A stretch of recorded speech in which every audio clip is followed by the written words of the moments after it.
பக்கவாதம் இல்லாத சமுதாயத்தை உருவாக்குவோம். டே 74 பக்கவாதத்தில் சட்டை போடுவது எப்படி. ஸோ நிறைய பேர் ஸ்ட்ரோக் வந்ததுக்கு அப்புறம் ஒருத்தங்களுக்கு சட்டை போடுறது, ஒரு டிஷர்ட் போடுறது ரொம்ப சிரமமா இருக்கும். இன்னைக்கு அதுல ஒரு சட்டையை எப்படி போட்டா ஈஸியா இருக்கும் அப்படிங்கறத பத்தி பார்க்க போறோம். ஸோ இப்போ இவங்களுக்கு பாத்தீங்கன்னா லெஃப்ட் சைடு ஸ்ட்ரோக்கு. இப்போ லெஃப்ட் சைட்ல ஒருத்தங்களுக்கு ஸ்ட்ரோக் இருக்கு அப்படின்னா ஃபர்ஸ்ட் எடுத்தோடனே லெஃப்ட் சைடு தான் போடணும்.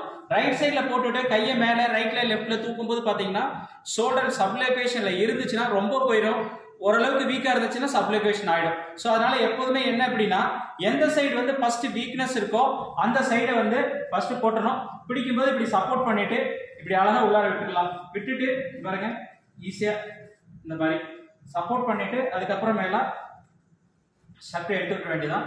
அதுக்கப்புறம் நார்மல் சைடு பாத்தீங்கன்னா சார் நீங்க உள்ள விடுங்க, அவ்வளவுதான். Very good. ஸோ இந்த மாதிரி போட்டாங்க அப்படின்னா ஈஸியா இருக்கும். ரெண்டாவது இப்படி போட்டுட்டு அதுக்கப்புறம் பாத்தீங்கன்னா இந்த ஷோல்டர் ஸ்பாஸ்டிசிட்டி இருந்துச்சுன்னா ஒன்றும் ப்ராப்ளம் இல்லை, அது கரெக்டா இருக்கும். ஒருவேளை ஷோல்டர் சப்லுகேஷன் இருக்க மாதிரி இருந்துச்சு அப்படின்னா இந்த ஷர்ட்டவே நம்ம சப்போர்ட்டிவா யூஸ் பண்ணிக்க முடியும்.